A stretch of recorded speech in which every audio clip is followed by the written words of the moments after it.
If I've got any time at the end, I'll answer a couple of questions quickly. If we run out of time, I apologise, but please do ask. And I'll try and keep this fairly punchy. So what we're doing today is we're looking at the question of what sort of problem are we solving as an organisation when we're asking an external to do work, or as an agency, as an external team, when we get a brief in, what sort of problem are we being asked to solve there? And we're looking at this through a framework called Cynefin. I think it's called Cynefin, that's how it's spelt. If anybody speaks Welsh, please do tell me if I'm mispronouncing that, because I've only ever seen it written down. This was developed in the 1980s at IBM as a way to try and get people to focus on the nature of the problem that they were solving before leaping conclusions. And I'll share my screen and I will show you the framework now. And if you search around on the internet, you'll often find this, often with a little bit more text. And sometimes there's like a sort of chaotic blob in the middle, which is labeled something like confusion. So the idea is that whenever you're addressing a problem, you're in one of 5 domains. The word Cynefin comes from, or it is a Welsh word, which kind of means habitat or familiarity. So the idea that each problem kind of lives in an area where people are often particularly comfortable solving that kind of problem. The 5th one that's not on here is confusion, meaning you actually don't know what the problem is. You just haven't got a clue. You can't even begin to do this. The response to that is you segment your uncertainty into a number of defined problems, which you can then put into these different boxes, these different buckets. So each of these 4 is a kind of bucket that you drop a problem into, and each one gives you a different way of approaching it.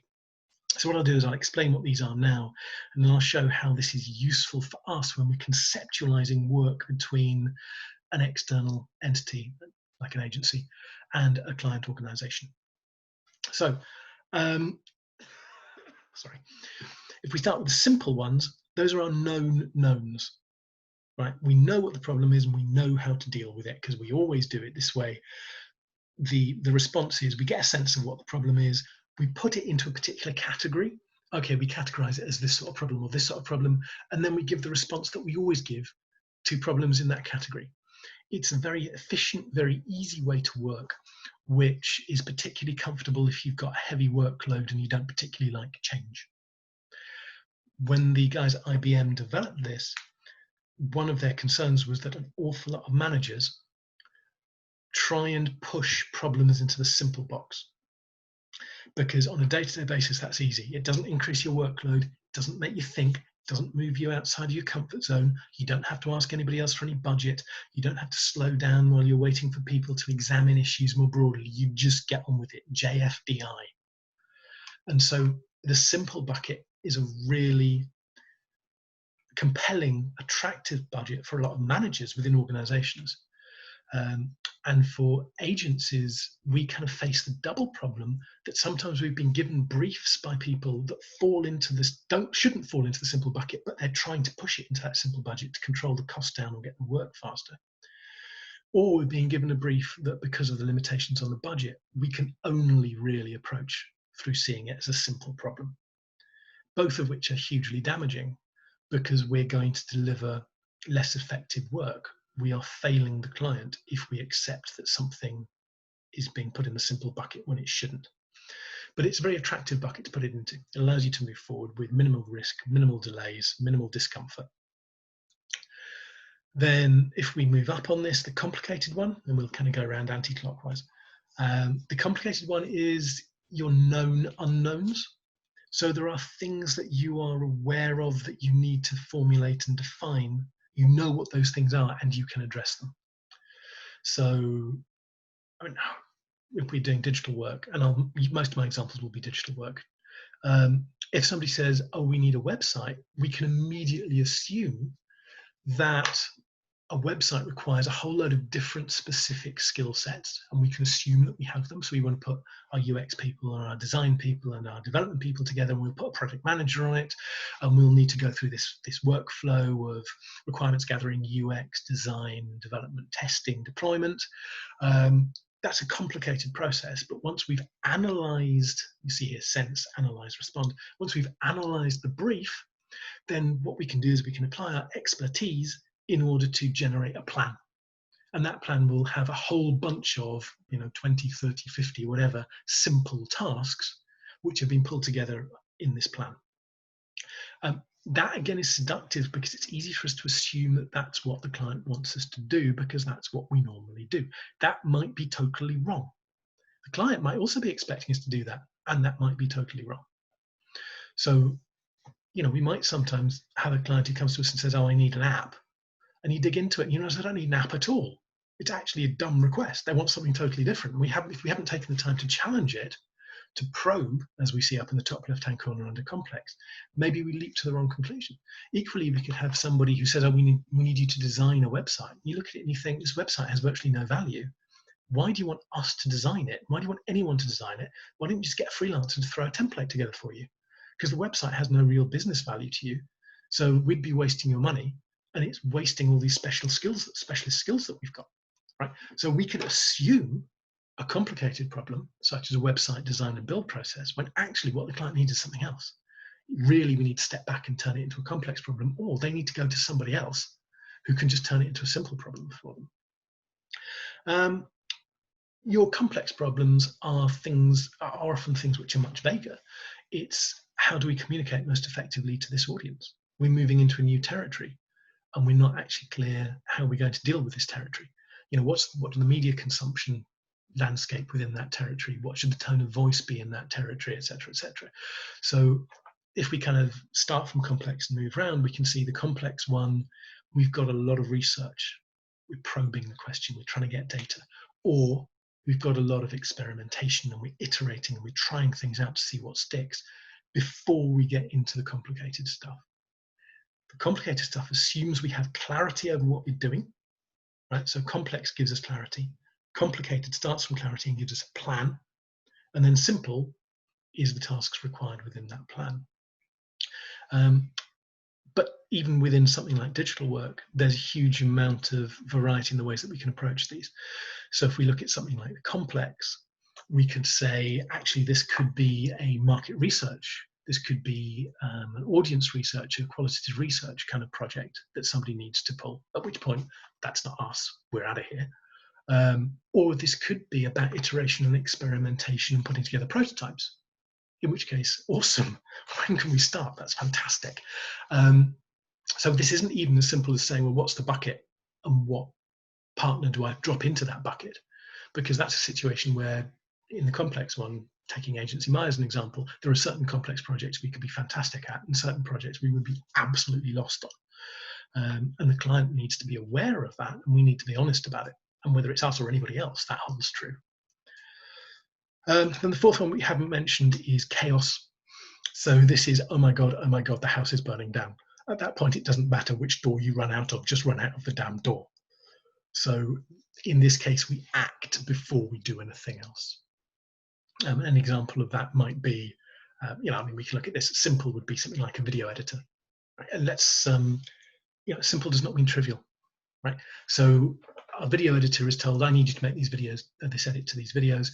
She immediately runs through in her head, okay, I need these tools. This will be my workflow. She sits down in front of the workstations, her hands fly across the keyboards. Anybody watching is going to go, this is magic. This is unbelievable. And a highly polished piece comes out at the end. That is a highly talented individual who spent years honing skills to do something incomprehensible to outsiders. But technically in this framework, it's still simple. Right? Technically, it's not simple. Skills-wise, it's not simple. But as a problem to solve, the video editor just goes, yep, this is the same sort of videos I normally edit. I understand how this works. I know what to apply to it in terms of tools and framework. So that's an example of a simple one. Complicated, we mentioned a website, a standard website design and build might be complicated. Chaos could be something like thinking about websites. It could be, I've just seen the CEO's PowerPoint deck for the keynote at the conference tomorrow, and he's put the URL everywhere, and we haven't even started designing the website. Oh my God, get something up on that URL so the CEO doesn't look like an idiot and I don't get fired, please.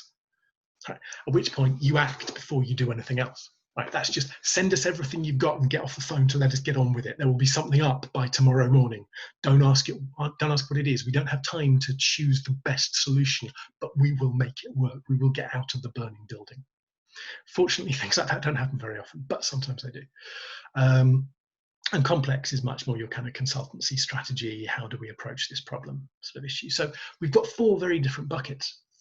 The first question is, where does our problem reside? And therefore, who do we need to get to approach this problem? Or if we're taking it from an agency perspective, where does the problem reside? Who do we need to put on this problem?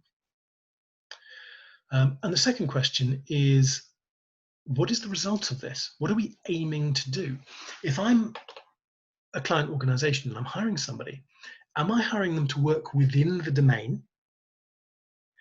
Am I hiring them because I believe for them the problem is of a different domain than it is to me? Or do I want them to undertake a process that will move it to a new domain? Okay. So to give you some examples, actually probably the best way I can explain the different buckets, first of all, let's just take user experience as an example. So user experience, if somebody says to us, we need a landing page, then before a designer does any visuals, we can say to a UX person, you know how landing pages normally work, you know what the principles are, you understand the tools for laying out a wireframe, you know CRO best practices, etc. Just lay this out as a wireframe. We can show it to the client and we can say, I think you mean this and we think this will work. Are you happy with it? Right. Really simple. Lay out this screen according to all this information that you have in your head. Complicated might be, we have a whole app to lay out, 200 screens, huge amounts of information, tons of functionality, and we are going to spend months with a UX person taking all of this information and organizing it in the most logical, intuitive possible way that we can then review and consider before we go into coding it, right? That's hugely complicated. It's still UX, it's a totally different task. And the complex side, as an example of UX, would be we need to iterate and experiment really fast. Rather than designing the app, what we're going to do is we're going to put together a bunch of prototypes, and we'll put them together so that people can interact on their phones and they feel like it's an app, but we haven't actually coded anything because this is all still basically UX. And we can trial different approaches and see how people react to it. And the investors can see it, and the stakeholders can see it, and customers can see it, and we can get users to have a look at it, and we can all discuss it internally and with the client. Right? That's an experimentation piece. It's all UX. So in that case, it's the same person, same UX person, but they're working in a radically different way, applying their skills and their talent in a totally different manner. And so if somebody comes to us and says, oh, we think you need some UX on this, they could mean any one of those 3 things. Now, the purpose of it may simply be to deliver within, or to solve that problem, to deliver within that. The point might also be to then allow us to step forward. So if we take this complex, experimentation gives us increased clarity. From that clarity, we now have a goal. Is that the point at which we now move to a complicated point and we say, now we apply our expertise and we generate a plan? And then once we've got the plan, we move to simple. Well, that may be our intent. The client's intent may be that, for example, our complex piece of work leads to us having sufficient clarity that we can then move to complicated, or it may be it's purely experimental at this stage, that it doesn't actually have an output. So are we purely working within this bucket, or are we moving forward into the other bucket, into the subsequent stage? Another way of looking at this is that one of the purposes that people go to external companies is they go to external companies in order to find somebody who can view this as being in a different bucket. So a couple of weeks ago, as a concrete example, I did couple of weeks ago as an example, I did a webinar on how do you get a $10,000 website development. And I went into a big rant, being the efficiency junkie that I am, and said, oh, this is a horrible waste of resources. This is a really bad allocation of funds because you're not actually paying for the results. You're paying for something else. You're paying for the business model, blah, blah. Right. And I went on a huge irrational rant about that. Well, it wasn't irrational, it was from my perspective. But from a business perspective, you could say, look, if I have a $10,000 problem, my $10,000 problem is I want a website, then to find an agency for whom creating a website is a simple problem, whereas for me as an organization, as a business, it's a complicated problem, that's hugely, hugely valuable to me. So as a client organization, I'm aware that I need a website, and I don't even know what that means because that's not my speciality. I can go to a small agency that specializes in banging out $10,000 websites, and for them it's simple because they do it every time, right? They hear what I'm saying, they categorize it according to, well, this is how we would do a website like this, and they do what they always do. So we can actually use this to move from what for us is complicated into what for somebody else is simple. And the same thing between complex and complicated.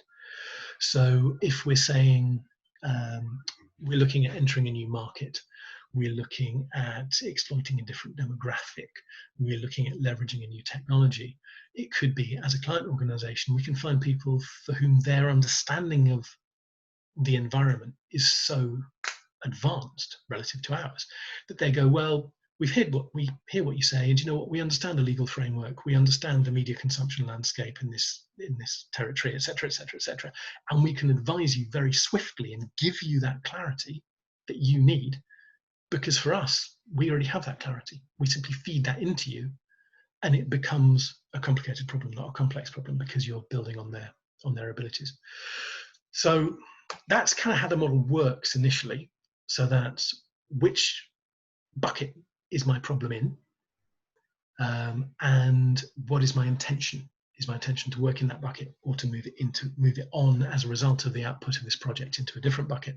Or am I actually looking for an external agency that can instantly transport it into a different bucket, because for them it's in a different category, different domain than it is for me? Okay. So that's kind of the overview. Now if I flick forward to this, the first slide that I showed, that's how the Cynefin model is always shown. But maybe for the kind of work that we're looking at, if we're talking about agency engagements for client organizations, maybe what we should be thinking of is something like this, that actually this is a standard process that a business goes through. From an initial area of uncertainty and experimentation, in the complex area, we can see a business opportunity. We think this market is opening up. We can see changes in people's behavior. We have a piece of technology that we're finding a way to leverage. That we're moving from that through to having enough clarity that we can then say, great, now we can actually build a plan, for example, for an app. So we've got this notion that people are increasingly interested in consuming entertainment at home or personal health or whatever it is. Having done the work in here, now we're saying we need an app that will allow them to manage their media consumption or improve their personal health or whatever it is. So now we move into a complicated stage, and from that we can move into a simple stage. Once we've got the plan, we move into a simple stage, but in that case probably there are lots of different simple tasks, which is why I put in all these little arrows. Right? We may be formulating one plan, but that one plan will be giving us 10, 20, 100, 200 individual tasks, all of which are individually simple and are very easily understood by the specialist who's performing that task. But as a whole, they are part of a complicated project. And this is possibly a more useful way to look at it visually than this, because this is kind of like, okay, I can see which bucket I'm in, but this is, okay, where are we in this journey and how do we move forward? What skills do we as a client organization have internally? What information do we have? And where are we looking to augment that with external skills? And then in terms of our external partners, what partner is appropriate to plug that gap and deliver what we need in each of these areas? Then if we're receiving this brief as an agency, where is the client organization on this journey? What are they really asking us for? I mean, go back to that idea of we want a website, or we want an app. What does that mean? Really, does it mean we go straight into complicated and we say, okay, brilliant, send us all the data, send us the brief, we will now go into UX and then design and so forth? Does it mean that you've got a notion about an opportunity you want to exploit that maybe involves some sort of digital work, but we're really not sure what yet, in which case rewind to complex? Or does it mean you just need a couple of assets spat out, at which point actually it's simple? So we can look at where they are and what their real needs are. So how do we use this? Well, the obvious route is, or the obvious point is, yes, as a client, you look at this and go, where are we? As an agency, you go, where is the client? And how do we fit in? Um, but there's also a kind of self-exploration, self-discovery part to this. It's that kind of old know thyself thing. So think about this from the agency point of view. Have a look at this, and what are we really good at? What are we genuinely good at? What does our client know we're good at? What do we want to get the hell away from? Where do we add value? What can we charge for? All of these things. And for each agency, that's going to be a totally different answer. I mean, I can give you an example. I'll give you the example of us, right? Because we've kind of been through this journey to some extent. We spent too long going, look, we're really good at the complicated stuff. And we're really good at coming up with these fairly complex solutions, pulling in multiple requirements and so forth in order to orchestrate very involved programs of simple tasks, which we can then manage and drive forward in order to get the maximum efficiency and effectiveness and generate the maximum value for the client. That's what we do. And you know what? Thought leadership is mainly guff, and we're not consultants. We don't have the beautiful smiles and the sharp suits and the lovely offices, and we never enter awards. We're not doing a consultancy thing. We're not the beautiful people. Right? That was a dreadful decision for us. Sorry, my dreadful decision. I say us like anybody else was responsible for that decision. They weren't, it was me. Because what we then found was that we were not engaged, we were not involved in the earlier stages of the conversation. And very often we were white labeling, so that somebody else would have handle the complex conversations, deal with the complex problems. And what we would then be given was something where somebody who was probably no better than us from a strategy consultancy, probing, sensing, experimentation point of view would have come up with an awful solution. We were being asked to do something that was not going to deliver genuine value for the client. And we would then be blamed for that, which would mean we would probably end up doing remedial work to fix somebody else's problem. So we ended up in a situation where we were doing work that we weren't pleased with, that we lost money on, because we were excluding ourselves from these complex conversations. Our realization now is that actually there are certain complex things which we can and do extremely well. And the fact that a lot of people were actually leaning on us for consultancy for free kind of made us think, hang on, we should charge for this. But equally, it means we are no longer doing white labeling at all. So we will be involved in those conversations, because that's the only way we can defend the quality of the work and ensure that we genuinely generate value for the client. And it means that we're going to be clear with people about where we can and cannot add the value on the complex side. And if it's simply a question of experimentation and wireframing and prototyping and so forth, we're perfect. If it's something like we need to establish the size of the market and the competitor landscape, we're completely wrong. That's fine, but we can work with other people. We can partner with other people, work more closely with the client organization. So for us, we are absolutely clear that we are not just doing simple work. We will do simple tasks as part of a complicated program of work. But simple tasks on their own for an agency are hideous, because where do you add value? Are you really just making money out of the client's desperation or the fact they don't know any better or they're disorganized? Because if all you have is one simple task or two simple tasks, right? We're going to design a business card, throw together a website based on a template. A freelancer can do that just as well as us and more cheaply. The client should go to the freelancer for that, from our point of view. So we're not genuinely adding value there. So we will do simple tasks in conjunction with complicated problems, right, as part of the solution to a complicated problem. We won't do them on our own. And with the complex side, we are not claiming to be the experts on the complex side, but we absolutely want to be involved. And there are some areas where we can add a lot of value, because we saw the consequences of us pulling away from that when we shouldn't have been pulling away from it. So we're being a little more bullish. But everyone is going to have a different answer to that. And so agencies might find they're fantastic at the complex stuff, and then they actually need somebody else to execute. It will vary from person to person. Then the second stage of that is the kind of, if that was a know thyself for the agency, there's a know thy needs for the client as well. Just being honest to where you are here. And that alone, this process of going through this and going, where does my problem really lie, is potentially hugely valuable, because the guys at IBM who came up with this, they noticed that there was a tendency for managers to try and make everything simple. Right? It's really tempting to make everything simple.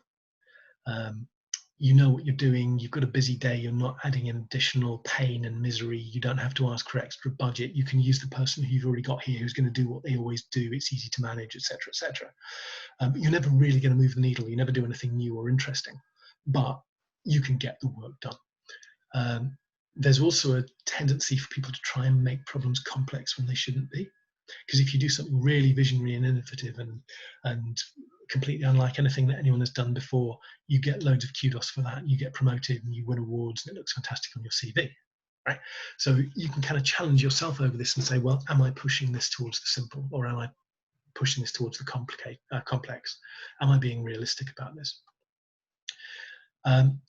That's also worth keeping in mind for the agency, because when the client comes to you, quite possibly they're coming to you with certain assumptions which are incorrect.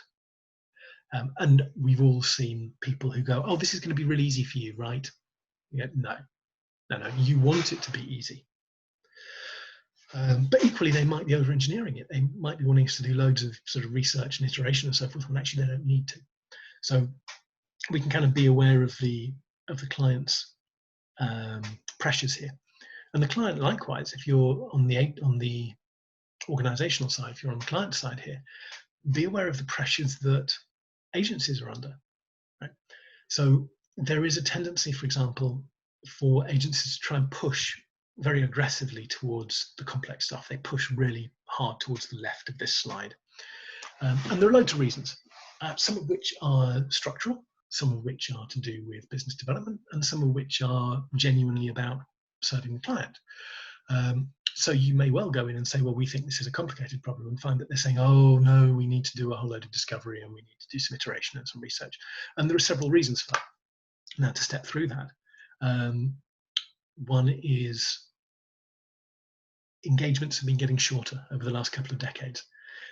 Clients are less likely to now go for retained work. If they do go for retained work, the work is put out for tender more often. They are probably shorter retained periods.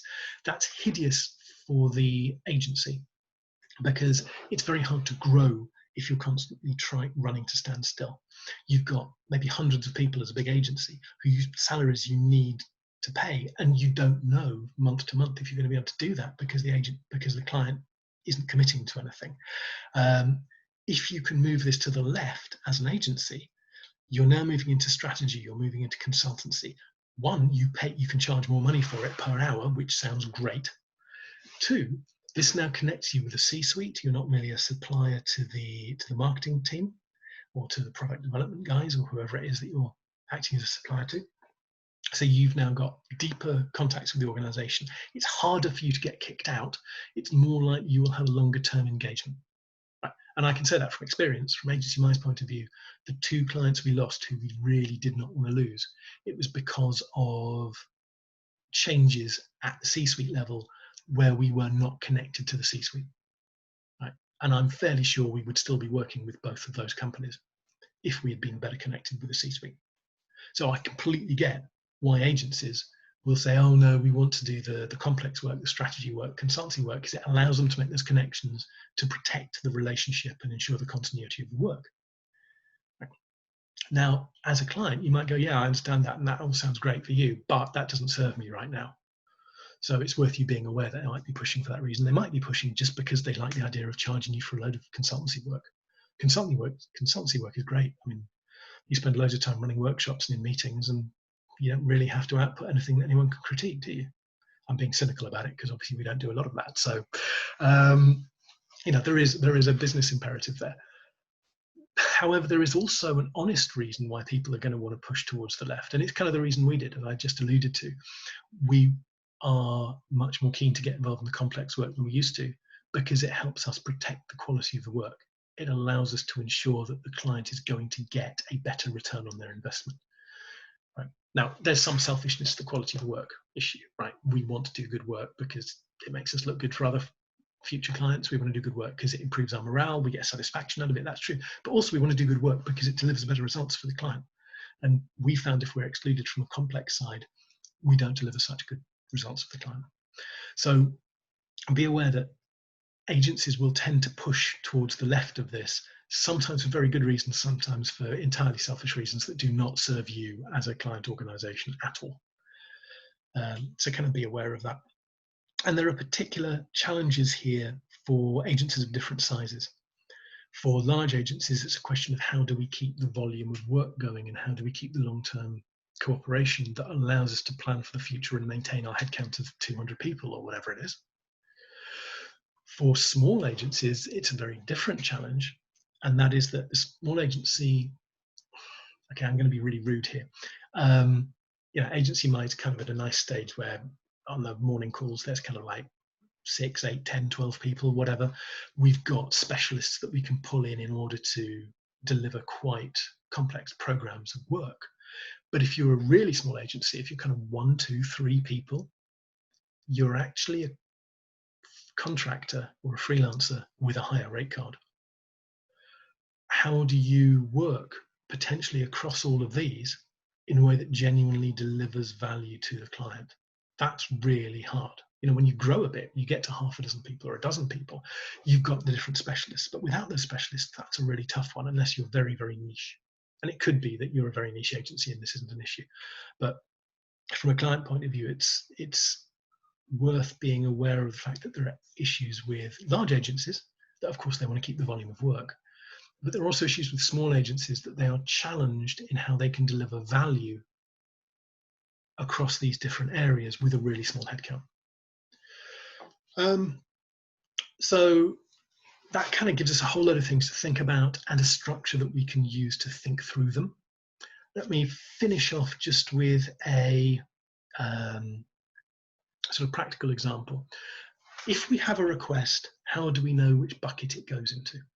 So let's start off with a really simple request. Let's say that our head of technology on our client side has had a chat with a regional sales manager at the water cooler.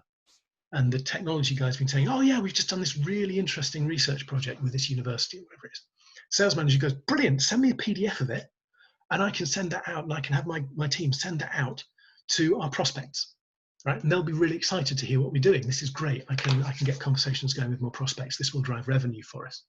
And the technology guy's delighted about that, right? Because he's done this cool bit of work and the world's now going to hear about it and it's going to make money for the company. So the request comes through. We need this white paper laid out in a PDF so we can send it out. Theoretically, that's just a simple request. And at that point, you don't need an agency.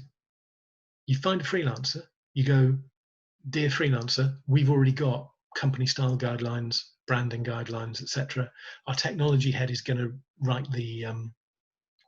write this text.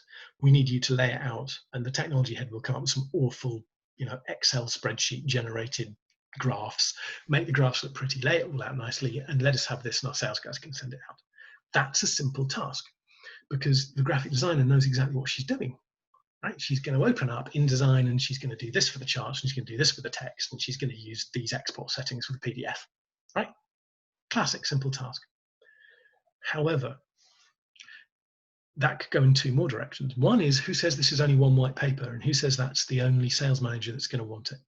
You could be in a situation where you go, do you know what? We've done 20 really awesome pieces of work, all of which are relevant to different potential prospects, all of which are relevant to different stakeholder constituencies. What about people who are looking for a job here? We want potential hires to read our work and think, oh, they've done great technical work. So they apply for jobs here.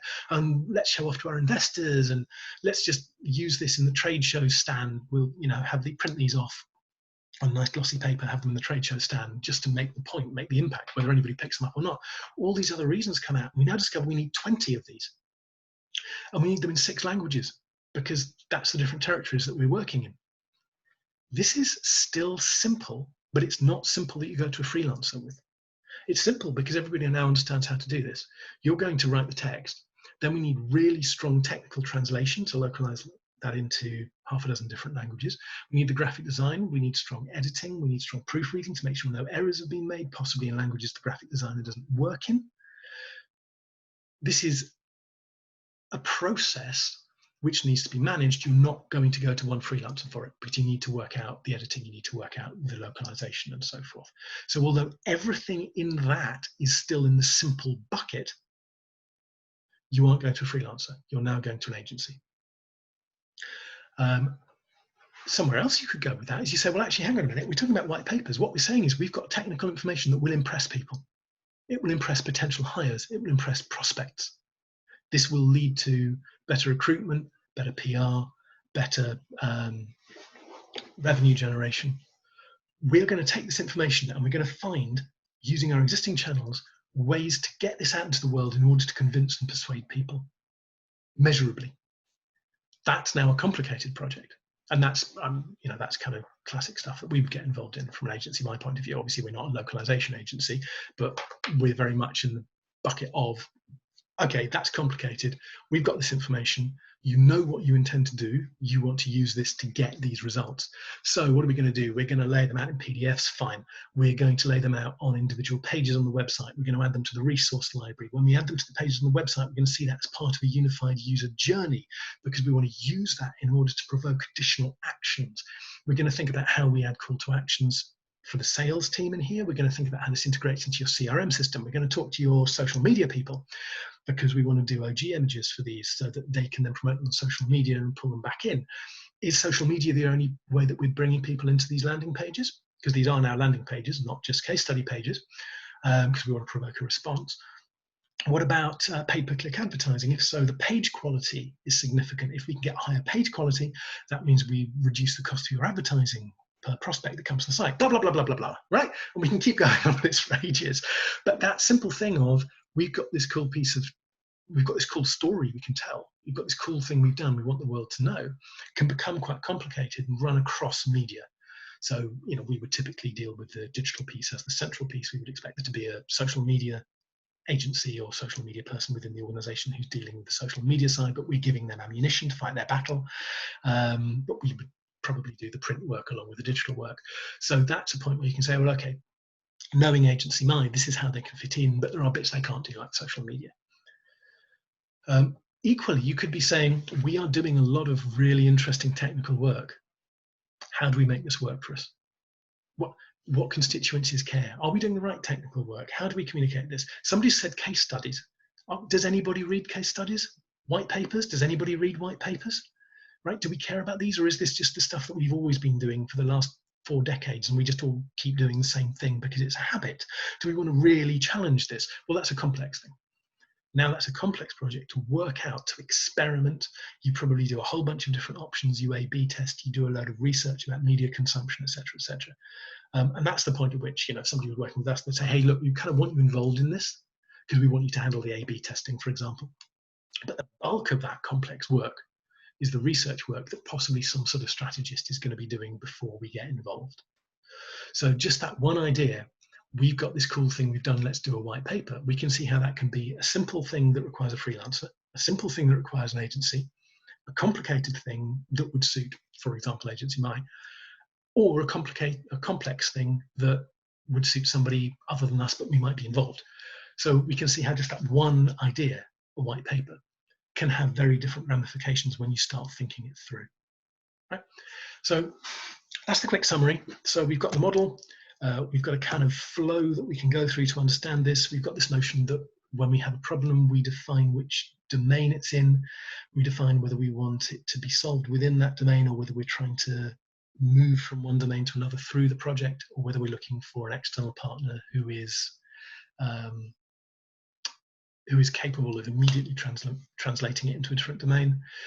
As an agency, we can look at how do we need to act in order to serve the client here. What skills do we need? If it's a UX person, is the UX person just doing a simple layout? Are they doing complex information architecture, or are they doing iteration? And we can, be honest about where we have any gaps in our abilities, or where we might not be the right people, or who we need to partner with. So that's a quick run through that. I'm going to stop sharing at this point. We have overrun slightly. Have we got questions? Right, I've got one question which I'm going to quickly attack. Okay, so the question is, what about source assets? Or what about source assets for simple work? But it's what about source assets? It's the perennial what about source assets question, right? So philosophically, I have a very strong opinion on this, which is we are engaged to drive value for the client. We want to be in the forefront of the charge, right? We want to be running alongside their most passionate, committed, hardest working people, trying to get the best results we can for this client. At no point does it help for us to say, oh, we're not sending you source assets. Right? There's an old school thing with the designers. And that's where this question comes from. You still find some old school designers who say, oh no, you paid me for the output, you didn't pay me for the source assets. That's extra, or I don't want to give you full, right? That is an impediment. That slows the organization down. You've got these assets available, you can reuse them. Someone's not giving them to you, that's slowing you down, that's holding you back. That is the opposite of what we're paid for. I've just got a bit ranty again. However, I am also aware that there are two possible reasons why somebody might want to not give source assets. One is they're defending themselves and they're saying, oh no, I'm going to hold you to ransom and force you to pay me to keep working even when it makes more sense for you to work with somebody else. And I personally don't think that's acceptable under any circumstance. The other side is that actually it's about defending the quality of the work. And we've seen this, right? We've seen somebody go, well, I've been given this intern that I have to use because she's the daughter of a friend of the CEO. And the CEO's just said, why are we using this agency for these? Can't the intern do it? So I'm going to have to give it to the intern. Colossally dreadful idea. Right? And very often, if we think back to people trying to make things simple when they're not, managers can be under an awful lot of pressure to cut corners and try and find things that optimistically you hope this will work and it'll save you some money, and it's a dreadful idea. So my view on source assets is if somebody asks for source assets, we give them to them, but we never volunteer them. And if they ask, we'll kind of challenge it a little bit and say, well, look, why are you asking? And are you sure? And you do know what the consequences of this are going to be. And if the answer is yes, but the CEO tells me I have to, then fine, they can have the source assets. I could go off on more of a rant about that, but we are over time. So I'm going to leave that one there. Thank you very much to everybody for joining in.